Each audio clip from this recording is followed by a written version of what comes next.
बिस्मिल्लाहिर्रहमानिर्रहीम जी, अस्सलाम वालेकुम बेटा। इस वीडियो में हम कंप्यूटर क्लास 9 यूनिट 4 की एक्सरसाइज को सॉल्व करेंगे। हमने पिछली वीडियो में एमसीक्यू और शॉर्ट क्वेश्चन सॉल्व किए थे। अब इस वीडियो में हम जो लॉन्ग क्वेश्चन है इनको सॉल्व करेंगे, ठीक है। तो ये जितने भी लॉन्ग क्वेश्चन है इनके मैंने आंसर यहाँ पर तैयार किए हुए हैं आपकी बुक से। अब कुछ तो क्वेश्चन ऐसे हैं जिनके आंसर आपको बुक से स्ट्रेट फॉरवर्ड मिल जाते हैं, ठीक है। तो उनका लिए तो मैंने यहाँ पर जहां जहां पर बुक पे जो आंसर आ रहा है उसके मैंने पेज नंबर मेंशन कर दिए। मैं अभी आपको दिखा भी देता हूं। और कुछ क्वेश्चन ऐसे हैं जो कि थोड़े से हमें अपने पास से उनके लिए लिखना पड़ रहा है, ठीक है। तो वो वाला क्वेश्चन मैंने यहाँ पर उनको प्रॉपर तरीके से सॉल्व किया हुआ है, ठीक है। अब देखिए ये पहला क्वेश्चन है, discuss the importance of trouble shooting in maintaining the smooth operation of system, specially computer system. कि ये जो ट्रबल शूटिंग होती है, ट्रबल शूटिंग क्या है कि जब कोई आपके सिस्टम में मसला आ जाए, कोई ट्रबल आ जाए, कोई प्रॉब्लम आ जाए, तो उसको किस तरह हल किया जाए, इसको ट्रबल शूटिंग कहते हैं, ठीक है। तो किसी भी सिस्टम में ट्रबल शूटिंग की क्या अहमियत है, इसका क्या फायदा है, ठीक है। तो इसके लिए देखिए यहाँ पर मैंने यहाँ पर आंसर में लिखा है पेज 72 और 73। अगर आप अपनी बुक के पेज 72 पे आएंगे तो यहाँ पर आपको ये टॉपिक मिल जाता है, importance of trouble shooting in computing system, ठीक है। ये सारा टॉपिक यहाँ पर आप इसको पढ़ सकते हैं, बहुत ही आसान है। इसमें ये ऊपर इन्होंने थोड़ी डिटेल लिखी है, उसके बाद इसकी हेडिंग है कि ये ट्रबल शूटिंग किस तरह मदद करता है, ठीक है, किस तरह सिस्टम को चलाने में हमारी मदद करता है। इसमें प्रिवेंटिंग डाउन टाइम है कि जब आपका सिस्टम रुक जाता है तो आपका जो टाइम जाया हो रहा है उसको आप किस तरह बचा सकते हैं कि कम से कम टाइम जाया हो, ठीक है।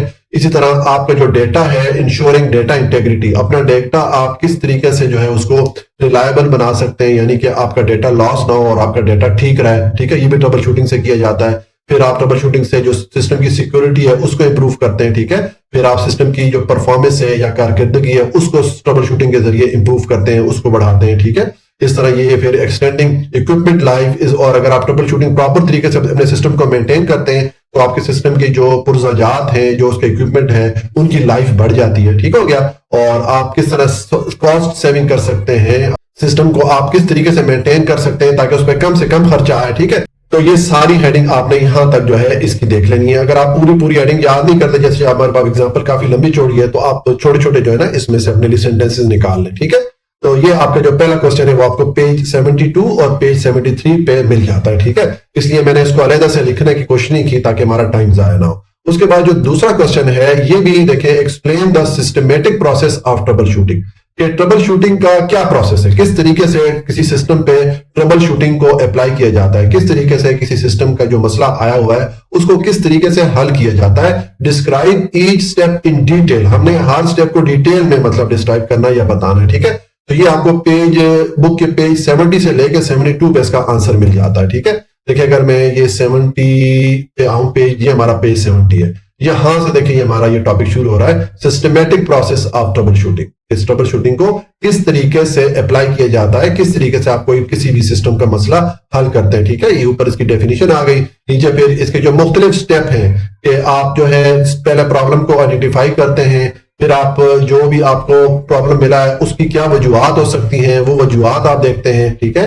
और इसी तरह फिर आप मुख्तलिफ तरीके से जो आपने प्रॉब्लम देखा है उसको हल करने के लिए उसको मुख्तलिफ तरीके से टेस्ट करते हैं, ठीक है। तो ये इसके मुख्तलिफ यहाँ पर स्टेप आ जाते हैं। उन्होंने कहा है ना कि आप हर स्टेप को डिटेल से बयान करें, तो ये इसके जो 7 स्टेप है इनको फिर नीचे थोड़ा थोड़ा आपको डिटेल से बयान करना पड़ेगा कि प्रॉब्लम को किस तरह आइडेंटिफाई किया जाता है, किस तरह जो है establish a theory of probable cause, के आप किस तरह वजूहात देख सकते हैं कि क्या वजह हो सकती है इस मसले की, ठीक है। ये इसके आप फिर ये मुख्तलिफ जो छोटी छोटी हेडिंग है ये आपका पेज 72 तक चलता है, यहां तक चलेगा, यानी कि ये इंपॉर्टेंस ऑफ ट्रबल शूटिंग से पहले तक जो है यहां तक आपका ये क्वेश्चन चलेगा, ठीक है। तो ये आपके पहले 2 क्वेश्चन हो जाते हैं। अब इनके आंसर चूंकि आपको बुक से स्ट्रेट फॉरवर्ड मिल रहे हैं इसलिए मैंने यहां पर इनको लिखा नहीं है, ठीक है। अब नेक्स्ट जो क्वेश्चन है यहां पर अब थोड़ा सा हमें अपने पास से लिखना पड़ेगा क्योंकि बुक में आपको स्ट्रेट फॉरवर्ड इसका आंसर नहीं मिलेगा।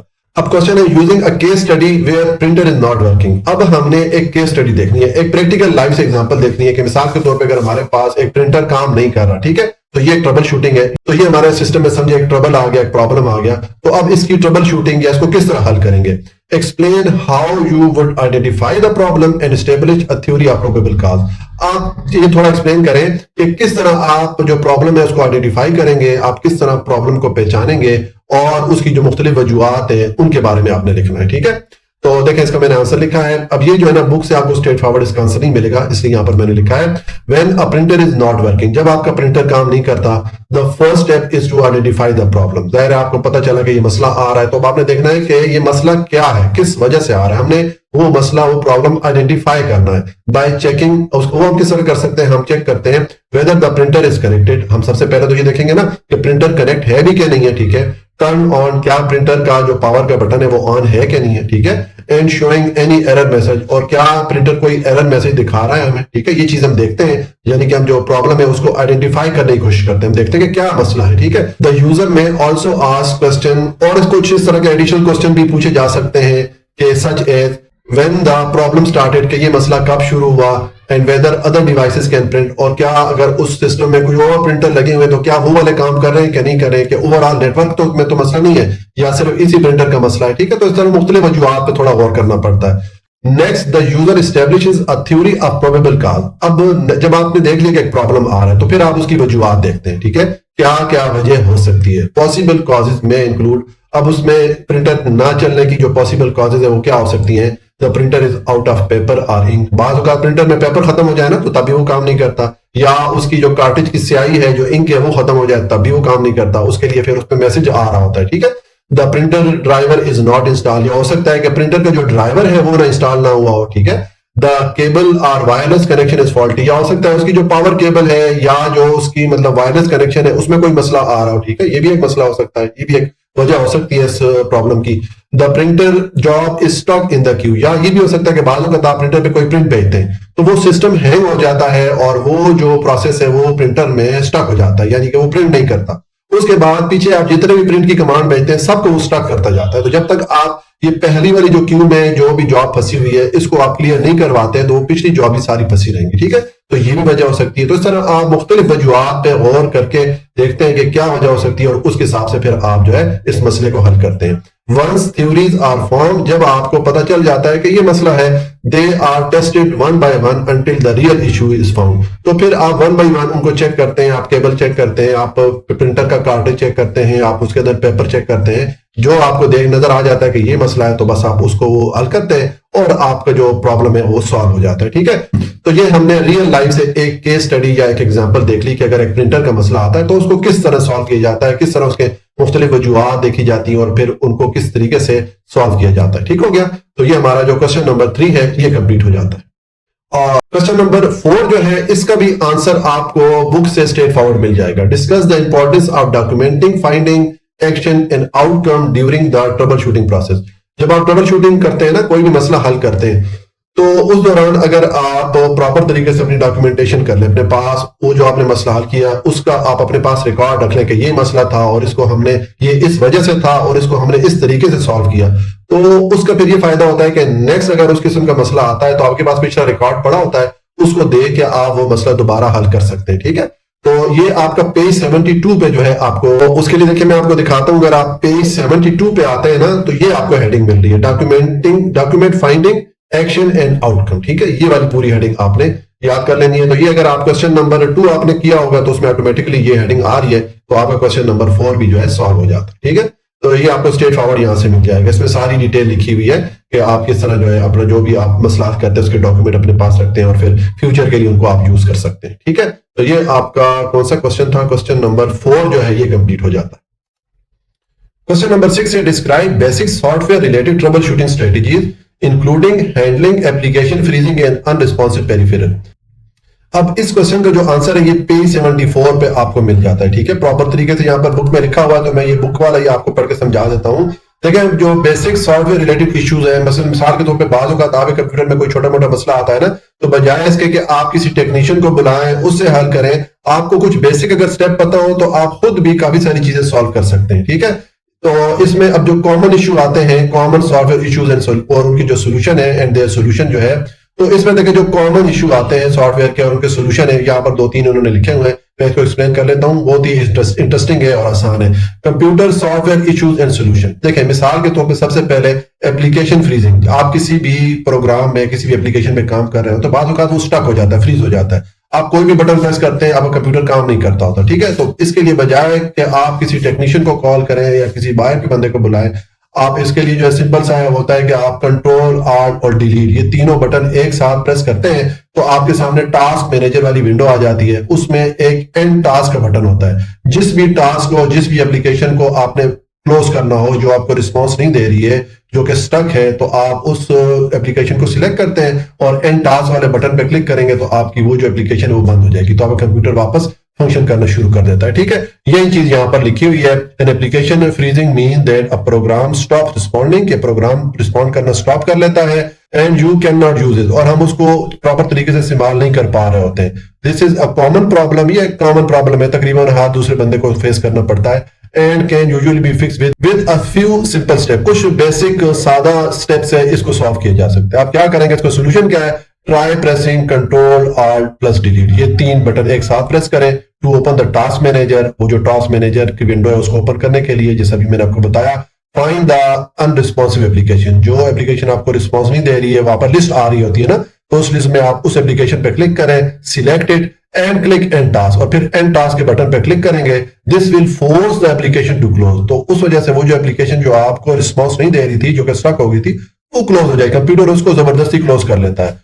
और इफ द प्रॉब्लम परसिस्ट, अब भी अगर प्रॉब्लम आ रहा है, कंसिडर रीइंस्टॉलिंग द एप्लीकेशन और चेकिंग फॉर अपडेट, तो फिर आप क्या कर सकते हैं, उस एप्लीकेशन को दोबारा रीइंस्टॉल कर सकते हैं, या उसकी कोई हो सकता है अपडेट आप आई हो, वो अब आपने प्रॉपर तरीके से उसको अपडेट ना किया हो, तो आप उसकी अपडेट को इंस्टॉल कर लें, तो जिससे वो जो एप्लीकेशन है वो आपकी प्रॉपर तरीके से रन करेगी, सही चलेगी। ठीक है, इस तरह एक और एग्जांपल इन्होंने दी है, अनरिस्पॉन्सिव पेरिफेरल, कि आपके कंप्यूटर के साथ जो पेरिफेरल लगे होते हैं, जो मुख्तलिफ पार्ट लगे होते हैं, जैसे कीबोर्ड है, माउस है, प्रिंटर है, बाजू का ये काम करना छोड़ देते हैं, कोई भी रिस्पॉन्स नहीं देते, कोई भी कमांड दे तो कुछ उस पर ये रिएक्ट नहीं करते।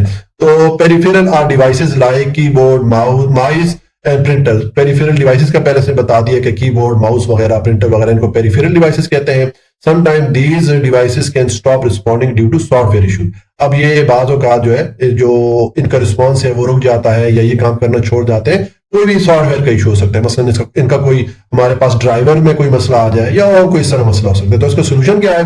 First check the connection to make sure they are secure. पहले तो आप देखें जो कनेक्शन है, इन ये जो डिवाइसेस है इन प्रॉपरली कनेक्टेड है कि नहीं है। ठीक है, if the device is still unresponsive, फिर भी अगर जो डिवाइस है वो काम नहीं कर रही, ट्राई अनप्लगिंग इट। आप क्या करें, आप एक बार उसको अनप्लग कर लें, उसकी जो है ना पावर ऑफ कर लें, and then plugging it back in, और उसके बाद आप उसको दोबारा प्लग कर लें। ठीक है, वापस उसको ऑन करें। Updating the driver for the device can also help. इसी तरह आप किसी भी डिवाइस, चाहे प्रिंटर हो गया, कीबोर्ड हो गया, इसका जो ड्राइवर है उसको भी अपडेट करेंगे तो उससे भी मसला बाजू का हल हो जाता है। ठीक है, तो ये सारा छोटी छोटी चीजें हैं जो कि आप बजाते खुद कर सकते हैं, बजाय से किसी भी आप टेक्नीशियन को कॉल करें। ठीक है, तो यहां तक ये आपके क्वेश्चन में जो उसने कहा है, ये इधर कंप्लीट हो जाता है। ठीक है, बहरहाल ये आगे थोड़ी सी एक दो एग्जांपल और है।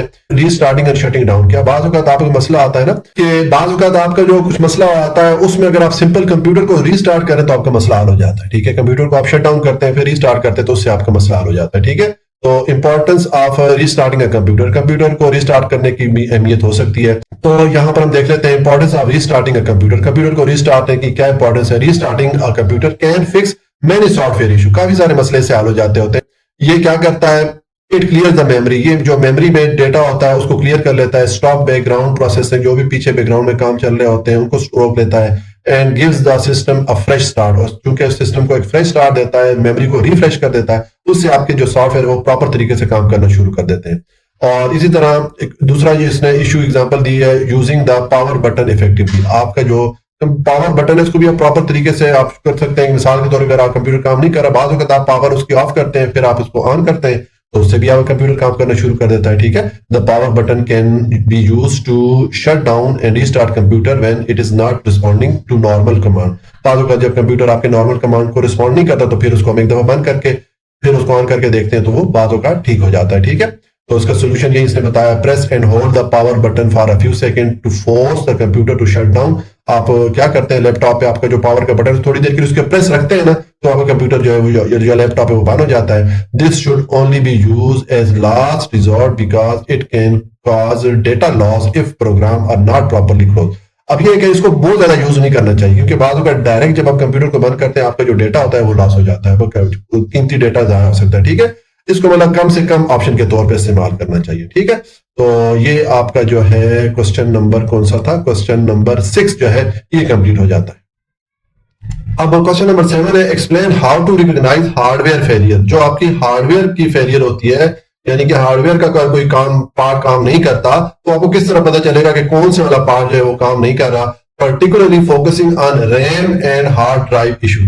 यहाँ पर हमने रैम और जो हार्ड डिस्क होती है उसकी इशू, उसमें अगर कोई प्रॉब्लम आता है, कोई इशू आता है, तो उसके बारे में बताना है कि किस तरह में पता चलेगा ये रैम का इशू है, किस तरह में पता चलेगा ये हार्ड डिस्क का इशू है, और फिर उसको हम किस तरह सॉल्व कर सकेंगे। ठीक है, तो इसका आंसर आपको अपनी बुक के पेज 76 से लेके 78 पे मिलेगा। ठीक है, देखिए मैं यहाँ पर इसको ओपन करता हूं, ये आपका पेज 76 है। यहाँ पर ये शुरू हो रहा है हार्डवेयर डायग्नोस्टिक एंड मेंटेनेंस के, हार्डवेयर की जो मेंटेनेंस है वो किस तरह की जाती है। तो पहले अगर आपको कोई हार्डवेयर में इशू आता है तो उसको आप रिकॉग्नाइज किस तरह करेंगे, उसको आप पहचानेंगे किस तरह। ठीक है, recognising hardware failure. Recognising hardware failure is necessary for maintaining computer system for functionality. कि कंप्यूटर को प्रॉपर तरीके से काम करने के लिए आपको पता होना चाहिए कि अगर कोई हार्डवेयर का मसला आ गया तो कौन से वाले पार्ट में आ रहा है और क्यों आ रहा है। ठीक है, here are some common symptom and diagnostic techniques of RAM or hard drive failure। अब यहाँ पर हम जो है रैम और हार्ड ड्राइव या हार्ड डिस्क में अगर कोई मसला आता है तो उसके जो कॉमन सिम्टम होते हैं, कुछ मतलब उसकी खास निशानियां होती हैं, वो हम देखते हैं, और उसको फिर हल किस तरह किया जाता है वो हम देख लेते हैं। पहला इशू है रैम फेलियर। अगर आपकी रैम फेल होती है तो उस टाइम कंप्यूटर किस तरह बिहेव करता है। Common sign of RAM issues include frequent system crashes. जब आपका रैम का मसला होता है तो उसमें अक्सर आपका सिस्टम जो है ना, या आपका कंप्यूटर बार बार क्रैश कर रहा होता है, बार बार वो बंद, चलते चलते बंद हो जाता है। ब्लू स्क्रीन ऑफ डेथ, इसको BSOD भी कहते हैं, कि आपकी जो स्क्रीन है मॉनिटर की, ये जो भी डिस्प्ले स्क्रीन है वो ब्लू हो जाती है, नीली हो जाती है। एंड पोअर परफॉर्मेंस, और आपका जो सिस्टम है बहुत स्लो काम कर रहा होता है, बहुत पोअरली जो है वो परफॉर्म कर रहा होता है। The computer may also fail to boot और रीस्टार्ट रैंडमली। और बाद का जब आप कंप्यूटर को रीस्टार्ट करते हैं, उसको बूट करते हैं, तो प्रॉपर तरीके से बूट नहीं होता, स्टार्ट नहीं होता। ठीक है, तो ये भी एक निशानी होती है कि इस कंप्यूटर के रैम में कोई मसला हो सकता है। ठीक है, अब इसका सोल्यूशन क्या है, रैम डायग्नोस्टिक टूल। उसके लिए आपको रैम को डायग्नोस करने के लिए, रैम को चेक करने के लिए कुछ टूल चलाने होते हैं। कुछ टूल विंडोज के अपने होते हैं, बिल्ट इन होते हैं, और कुछ आपको थर्ड पार्टी के या बाहर से इंस्टॉल करना पड़ते हैं। Use built in tool like Windows memory diagnostic. अब ये विंडो का अपना टूल है, विंडो मेमोरी डायग्नोस्टिक। इसको आप रन करके देख लेंगे रैम का कोई इशू तो नहीं है। और थर्ड पार्टी एप्लीकेशन या थर्ड पार्टी या बाहर से कोई प्रोग्राम इंस्टॉल कर सकते हैं, लाइक MEMTest86। ये अब इसने सॉफ्टवेयर का नाम लिखा है, तो इसको आप इंस्टॉल कर सकते हैं to check for RAM issue. जो भी रैम से मुतालिक इशू होगा ये प्रोग्राम आपको चेक करके बता देंगे। ठीक है, और इसी तरह उसके बाद आ जाए जी हार्ड डिस्क का अगर इशू हो, हार्ड ड्राइव फेलियर। इसमें सिम्टम या निशानियां क्या होती हैं। Symptom of hard drive failure include strange noise. इसमें मतलब अजीब गरीब किस्म की बात होकर आपको आवाज आती है, जैसे माउस क्लिक कर रहा हो, क्लिक की आवाज आ रही होती है, लाइक क्लिकिंग। ठीक है, स्लो परफॉर्मेंस हो जाती है सिस्टम की, और फ्रीक्वेंट क्रैशेस होते हैं, इसमें भी सिस्टम बार बार जो है वो क्रैश हो जाता है, चलते चलते बंद हो जाता है। एंड करप्टेड फाइल, और आप जो फाइल सेव करते हैं वो बाद का जो है करप्ट हो जाती है, आप उनको दोबारा ओपन नहीं कर सकते, कुछ फाइलें डिलीट हो जाती हैं। ठीक है, तो ये एक निशानी होती है कि आपके जो कंप्यूटर की हार्ड डिस्क है वो सही तरीके से काम नहीं कर रही। The computer may also fail to boot or display error message about the disk. और बाद का इसमें भी ये मसला होता है कि कंप्यूटर आपका प्रॉपर तरीके से स्टार्ट नहीं होता, बूट नहीं होता, और बाद ये आपकी हार्ड डिस्क के बारे में कोई एरर मैसेज भी नहीं दे पा रहा होता। तो इसका मतलब है कि आपके हार्ड डिस्क में कोई मसला है, आपके कंप्यूटर के, तो इसका मतलब है कि आपके कंप्यूटर के हार्ड डिस्क में कोई मसला है। इसका सोल्यूशन क्या है, हार्ड ड्राइव डायग्नोस्टिक टूल। इसके लिए भी आप हार्ड डिस्क के कुछ डायग्नोस चेक करने वाले टूल होते हैं, उनको चलाते हैं। कुछ प्रोग्राम ऐसे हैं, use tool like smart status check. ये स्मार्ट एक प्रोग्राम है, ये self monitoring analysis and reporting technology. ये आपका जो प्रोग्राम है ये चलता है, आपके हार्ड डिस्क को चेक करता है, उसको मॉनिटर करता है, उसको एनालाइज करके फिर आपको एक रिपोर्ट देता है। ठीक है, तो आप इसको यूज कर सकते हैं। और software like Crystal Disk Info, और एक और सॉफ्टवेयर है जिससे कि आप हार्ड डिस्क के स्टेटस को चेक कर सकते हैं, उसको मॉनिटर कर सकते हैं। To monitor hard drive health, जो भी आपके हार्ड ड्राइव की हेल्थ है या उसकी जो कंडीशन है उसको आप चेक कर सकते हैं। ठीक है, तो इस तरीके से आप हार्ड डिस्क में जो मुख्तलिफ फेलियर आती हैं, मुख्तलिफ किस्म के इशू आते हैं, उनको आप डायग्नोज करके सॉल्व कर सकते हैं। ठीक है, तो ये हमारा कौन सा क्वेश्चन था, क्वेश्चन नंबर 7 जो है ये कंप्लीट हो जाता है। क्वेश्चन नंबर 8 है, elaborate on the importance of maintaining software and addressing security threat. कि कंप्यूटर का जो सॉफ्टवेयर है उसको मेंटेन करने की या उसको अप टू डेट रखने की क्या अहमियत है, इसके बारे में बताएं, और इसी तरह कंप्यूटर की सिक्योरिटी को मेंटेन करने की जो अहमियत है उसके बारे में बताएं। ठीक है, तो इस का आंसर जो है आपके बुक के पेज 78 से 79 पे, इसको मैं पढ़ के दिखाता हूं, ठीक है। अच्छा, पिछला जो क्वेश्चन है वो मैंने पेज 76 से 78 लिखा था। ये पिछला जो 7 नंबर क्वेश्चन है 76 और 77 पेज पे, ठीक है। ये मैं आपको ऑलरेडी पढ़ के बता चुका हूँ। तो अब हम अपनी बुक के पेज 78 पे अगर जाएं, देखें यहां से ये मेंटेनिंग सॉफ्टवेयर, ये यहां से हमारा ये टॉपिक शुरू होगा कि keeping software up to date and resolving a conflict is essential for security and performance. के आप अपना जो कंप्यूटर का सॉफ्टवेयर है अगर उसको अप टू डेट रखेंगे तो ये आपके कंप्यूटर के परफॉर्मेंस के लिए भी और आपके कंप्यूटर की सिक्योरिटी के लिए इंपॉर्टेंट होता है, जरूरी होता है। अब हम किस तरह कर सकते हैं ये काम? Installing update and software patches. हमें जो भी कंप्यूटर में सॉफ्टवेयर है, चाहे ऑपरेटिंग सिस्टम है या बाकी उसके एप्लीकेशन सॉफ्टवेयर है, उनकी अपडेट्स जो है साथ साथ करना पड़ती है। अगर उनको कोई अपडेट आता है तो उसको हम इंस्टॉल करते हैं, ठीक है। Regularly installing updates and patches ensure that your software is protected against vulnerabilities and perform optimally। अगर आप टाइम पे अपना जो भी आपके कंप्यूटर के सॉफ्टवेयर है उनको अपडेट करेंगे, जो भी कोई नई अपडेट आएगी उसको इंस्टॉल करते जाएंगे, तो फिर आपके कंप्यूटर को लाहक होने वाले खतरात में कमी होती है, ठीक है। अब इसकी एग्जांपल है कि updating your operating system and application can protect your computer from security threat and fix bugs that cause crashes. कि अगर आपने ऑपरेटिंग सिस्टम को या दूसरे जो आपके एप्लीकेशन इंस्टॉल है कंप्यूटर पे, उनको अगर आपने प्रॉपर्ली अपडेट किया हो तो ये अगर कोई सिक्योरिटी थ्रेट है आपके कंप्यूटर को या कोई बग आ गया, कोई मसला आ गया, तो उसको फिक्स करने में जो है ये मददगार साबित होते हैं, ठीक है। और रिजॉल्विंग सॉफ्टवेयर कॉन्फ्लिक्ट, इसी तरह आपके बाजू का जो है ना, दो सॉफ्टवेयर मिलके आपस में कॉन्फ्लिक्ट पैदा करते हैं, ठीक है। मिसाल के तौर पे आप दो एप्लीकेशन रन कर रहे हैं और वो दोनों एक ही मेमोरी को एक्सेस करने की कोशिश कर रही है, तो उसमें दोनों में कॉन्फ्लिक्ट आता है, ठीक है। उस वजह से आपका जो सिस्टम है उसकी परफॉर्मेंस लो हो जाती है, सही तरीके से बिहेव नहीं करता।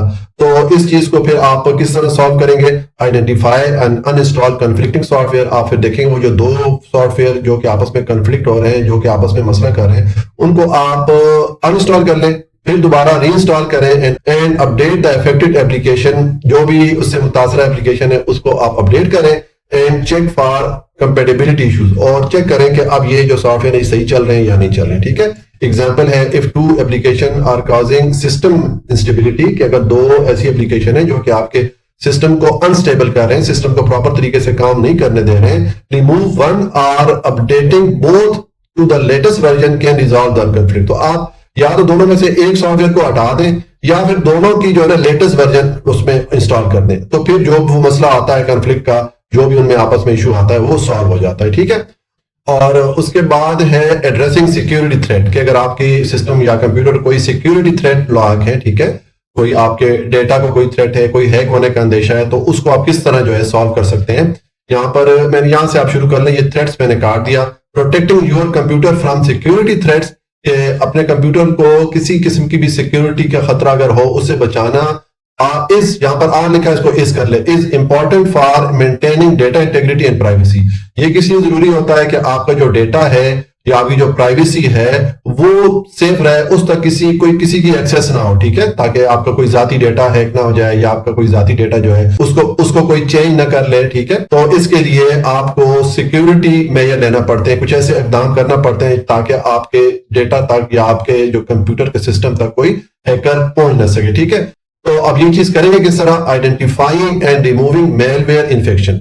अगर आपके कंप्यूटर में कोई मेलवेयर प्रोग्राम आ गया, कोई मेलवेयर इन्फेक्शन आ गई, ये मतलब बाजू का जब आप काम कर रहे होते हैं ना, तो गैर जरूरी आपके सामने मैसेजेस पॉपअप होना शुरू हो जाते हैं, ठीक है। ये मेलवेयर प्रोग्राम होते हैं जो कि आपके कंप्यूटर की परफॉर्मेंस पे असर डालते हैं। आप समझ लें ये भी एक किस्म के वायरस ही होते हैं, एग्जैक्ट वायरस तो नहीं होते, इनमें और वायरस में थोड़ा फर्क होता है। बहरहाल इस किस्म के जब अगर कोई आपके कंप्यूटर में कोई इशू आएगा तो आप इसको सॉल्व किस तरह करेंगे?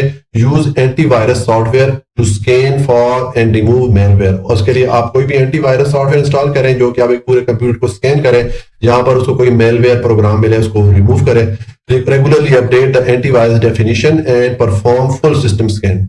और आपका जो भी एंटीवायरस है उसको टाइम टू टाइम अपडेट करें ताकि अगर कोई नया वायरस आए तो उसके अगेंस्ट भी ये एंटीवायरस काम कर सके, ठीक है। और अपने सिस्टम को जो है आप स्कैन करें कुछ अरसे के बाद। अब इसकी एग्जांपल आ गई, running a full system scan with updated antivirus software can help detect and remove malware. इससे जो मेलवेयर है उसको ढूंढने में और उसको हटाने में मदद मिलती है अगर आप कंप्यूटर को प्रॉपर तरीके से स्कैन करते हैं। that slows down your computer or steal your data। वो मेलवेयर प्रोग्राम जो कि आपके कंप्यूटर को स्लो कर देता है या आपका कोई डेटा है उसको चुराता है, आपका कोई पर्सनल डेटा है, तो इस किस्म के मेलवेयर प्रोग्राम को हटाने के लिए अगर आप प्रॉपर तरीके से कंप्यूटर को स्कैन करेंगे एंटीवायरस से तो वो प्रोग्राम खत्म हो जाएंगे। और applying operating system update for security, इस तरह आपके सिस्टम में जो ऑपरेटिंग सिस्टम है आपके कंप्यूटर में उसको भी आपको टाइम टू टाइम अपडेट करना पड़ता है। Installing operating system updates is essential for protecting your computer from newly discovered security vulnerability।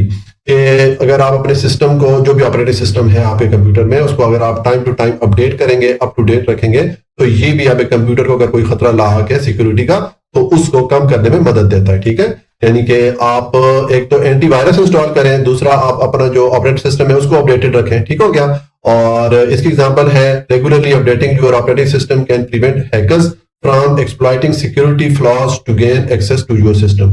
कि अगर आपका सिस्टम अप टू डेट होगा तो कोई भी हैकर जो है आपकी जो सिस्टम की फाइलें हैं, आपके कंप्यूटर पे जो भी डेटा है उस तक पहुंचने में नाकाम होगा। ठीक है, और इस तरह आप क्या कर सकते हैं, स्ट्रॉन्ग पासवर्ड आप क्रिएट कर लें। ठीक है, ताकि उसको भी अनक्रैक करने में या उसको हैक करने में मुश्किल हो हैकर को। ठीक है, तो स्ट्रॉन्ग पासवर्ड की क्या निशानी होती है, इसमें जो है कैपिटल लेटर भी होते हैं, इसमें स्मॉल अल्फाबेट भी होते हैं, इसमें कुछ डिजिट डाल लेते हैं लोग, इस तरह पे कुछ स्पेशल कैरेक्टर, ये $, परसेंट, एंड साइन, इस तरह ये डाल लेते हैं। ठीक है, तो ये जो है मुख्तलिफ इन्होंने यहाँ पर स्ट्रॉन्ग पासवर्ड की प्रॉपर्टीज लिखी है, ये आप पढ़ लीजिएगा। और इसकी एग्जांपल है, creating a strong password for your online account can protect you from unauthorised access and identity theft. कि अगर आपके ऑनलाइन कुछ अकाउंट हैं तो उन पे अगर आपने स्ट्रॉन्ग पासवर्ड लगाया हो तो उसको कोई भी अनऑथराइज बंदा इतनी आसानी से एक्सेस नहीं कर पाएगा, क्योंकि जो मुश्किल पासवर्ड होता है उसको डिकोड करना, उसको हैक करना मुश्किल होता है। ठीक है, तो ये जो है आपका पेज जो है कौन सा है, 78 से लेके 79 तक आपने इसका आंसर जो है वो लिख लेना है। ठीक है, तो ये हमारा क्वेश्चन नंबर 8 कंप्लीट हो जाता है। उसके बाद क्वेश्चन नंबर 9 है, describe common method for identifying and removing malware infection. अगर आपके कंप्यूटर में कोई मेलवेयर इन्फेक्शन आता है तो उसको किस तरह आप पहचानेंगे, किस तरह आइडेंटिफाई करेंगे और उसको किस तरह आप रिमूव करेंगे, इसके बारे में लिखें। And applying operating system update for security, इसी तरह जो आपका ऑपरेटिंग सिस्टम है उस पे अपडेट आप किस तरह अप्लाई करते हैं ताकि आपकी जो सिस्टम है उसकी सिक्योरिटी बेहतर हो। ठीक है, तो इसके लिए जो भी हमने पिछला क्वेश्चन पढ़ा है ना, ये पेज 78 से 79, यही चीज आप दोबारा भी लिख सकते हैं। ठीक है, मैंने थोड़ा सा इसको मजीद सिंप्लीफाई करके यहाँ पर लिख दिया, अगर आप ये याद करना चाहते हैं तब भी ठीक है, अदरवाइज आप पिछला जो क्वेश्चन है वो लिख सकते हैं। ठीक है, तो मैंने लिखा है method for identifying and removing malware infection. जो मेलवेयर इन्फेक्शन होते हैं मतलब इस किस्म के अनवांटेड प्रोग्राम होते हैं जो कि आपके कंप्यूटर की परफॉर्मेंस स्लो कर रहे होते हैं। बाद औक़ात मैंने आपको मिसाल दी, जिस तरह के आप जब काम कर रहे होते हैं तो गैर जरूरी विंडोज आपके सामने ओपन होना शुरू हो जाती है, पॉपअप होती है। ठीक है, तो इस किस्म के जो प्रोग्राम होते हैं ये मेलवेयर प्रोग्राम इनको कहते हैं, ये आपके सिस्टम की परफॉर्मेंस को स्लो कर देते हैं। ठीक है, और भी नुकसान पहुंचा सकते हैं। तो अब इनको जो है किस तरह आप आइडेंटिफाई करेंगे और रिमूव किस तरह करेंगे। Malware can be identified through unusual behaviour. आपका कंप्यूटर जो है ना बाज़ औक़ात अनयूजुअल, गैर मामूली तरीके से बिहेव कर रहा होता है। ठीक है, आपको समझ नहीं आ रही क्यों इस तरह हो रहा है, तो ये मेलवेयर प्रोग्राम की वजह से होता है। सच है स्लो परफॉर्मेंस, जैसे कि बहुत स्लो चलना शुरू हो जाता है। अनवांटेड पॉपअप्स, अनवांटेड मतलब गैर जरूरी आपके सामने मैसेजेस आना शुरू हो जाते हैं, विंडोज ओपन होना शुरू हो जाती है। ठीक है, एंड अनरिकग्नाइज्ड प्रोग्राम, और बाज़ औक़ात ऐसे प्रोग्राम मतलब सामने आना शुरू हो जाते हैं जिनको आप नहीं जानते। ठीक है, तो अब इनको रिमूव किस तरह करना है। To remove malware the infected file are quarantined or deleted. जो भी आपकी इन्फेक्टेड फाइल होती हैं, जो वो वाली फाइल जिनमें के वो वाली फाइल जो कि मेलवेयर से इन्फेक्ट हो गई है तो उनको आप डिलीट कर देते हैं। Necessary software is uninstalled and system is clean.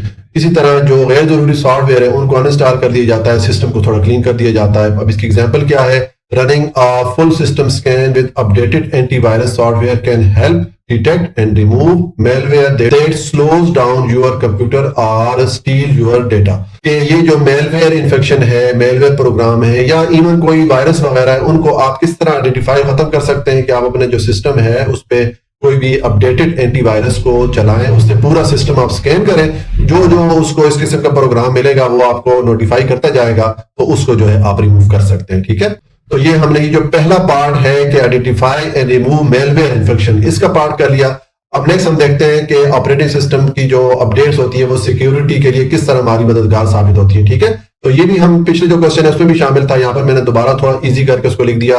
Applying operating system update for security, के अपने सिस्टम की सिक्योरिटी के लिए आप अपना जो ऑपरेटिंग सिस्टम है उसकी अपडेट को किस तरह अप्लाई कर सकते हैं और ये किस तरह मददगार साबित होते हैं। Applying operating system update patches security weakness and protect against future attack. अगर आप प्रॉपर तरीके से अपने ऑपरेटिंग सिस्टम को अपडेट रखेंगे तो ये आपके सिस्टम को किसी किस्म की सिक्योरिटी का थ्रेट है तो उससे आपको महफूज रहने में मदद देता है। Automatic update feature ensure system remain protected.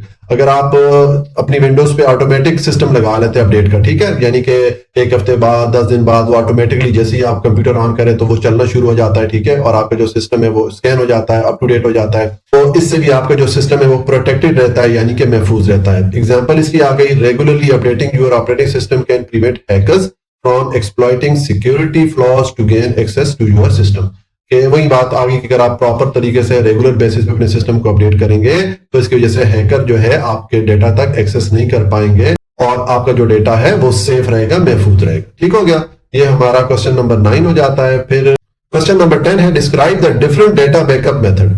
आप डेटा को बैकअप करने के लिए जो मुख्तलिफ तरीके इस्तेमाल करते हैं उनके बारे में यहाँ पर लिखना है। Including using external storage devices and cloud solution.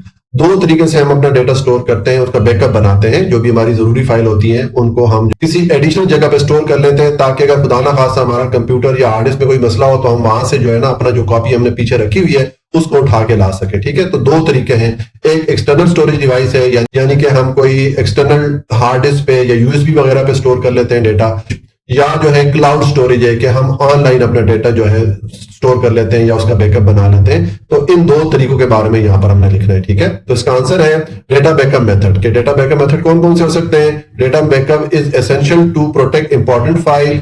कि ये जो डेटा बैकअप है इससे आपकी जो इंपॉर्टेंट फाइल होती है उनको महफूज करने में, उनको प्रोटेक्ट करने में आपको मदद मिलती है। Here are some common method। अब यहाँ पर ये कुछ खास तरीके हैं जिससे कि आप अपना डेटा जो है उसका बैकअप बना सकते हैं, उसकी कॉपीज बना सकते हैं। यूजिंग एक्सटर्नल स्टोरेज डिवाइसेस, एक तरीका ये है कि आप जो एक्सटर्नल हार्ड ड्राइव होती है ना वो कंप्यूटर के साथ बाहर से कनेक्ट हो जाती हैं, आप अपनी जो भी जरूरी फाइल होती हैं उस पे उस एक्सटर्नल जो स्टोरेज है उस पर कॉपी कर लेते हैं। ठीक है, तो अगर खुदा ना खासा कहीं आप कंप्यूटर कहीं क्रैश करता भी है, आपकी वो वाली फाइलें वहां से जाती भी हैं, तो आपका जो एक्सटर्नल स्टोरेज डिवाइस है यहाँ पर ये फाइलें मौजूद होती है। इस तरह आपकी जो कीमती डेटा है वो जाया होने से बच जाता है। ठीक है, तो one common method is using external storage devices such as USB drive or external hard disk. ठीक है, एक जो कॉमन मेथड है या आम इस्तेमाल होने वाला मेथड है अपना डेटा का बैकअप बनाने का, उसमें यह है कि आप किसी यूएसबी पे अपनी इंपॉर्टेंट फाइलें रख लें या कोई एक्सटर्नल हार्ड डिस्क है, ठीक है, उस पे आप रख लें।